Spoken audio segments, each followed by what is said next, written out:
মহাভীষ্ম, ক্ষমা করবেন, আপনাকে প্রণতি জানাবার স্থিরতা আজ নেই।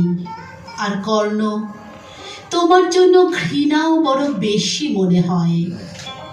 আর হে আমার পঞ্চস্বামী, আর্যাবর্ত বিজয়ী বীর শ্রেষ্ঠ অর্জুন, শক্তিমান ভীম, নকুল, সহদেব আর ধর্মপুত্র আপনি, আপনারা আমার কৃতজ্ঞ অভিবাদন গ্রহণ করুন।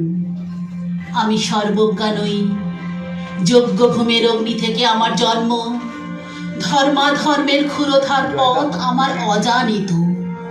আপনার বিচার তাই আমার পক্ষে ধৃষ্টতা। আপনার কোনো বিচলন নেই, আপনার ধর্ম আপনাকে রক্ষা করেছে বিকার থেকে। কৃতজ্ঞতা জানান সেই ধর্মকে। ভীমসেন, তোমাকে আমি ভালোবাসা দিইনি কখনো, তাই তা ফিরেও চাই না। শুধু তোমাকে আমার জিজ্ঞাসা ছিল ফাল্গুনী, ঊর্ধ্বচারী মৎস্যের ছায়ালীন চোখের থেকেও দুর্লক্ষ কি দুর্যোধনের বুক? বলো সত্য করে, প্রেম নয়, শুধু পৌরুষের আস্ফালনই ছিল পাঞ্চালী বিজয়ের পটভূমি। কিন্তু মিথ্যা প্রশ্ন, আমি জানি তোমার কোনো উত্তর নেই, যেমন নেই কোনো ভালোবাসা। তুমি শেষের দিকে প্রায় চলে এসেছি অনুষ্ঠানে।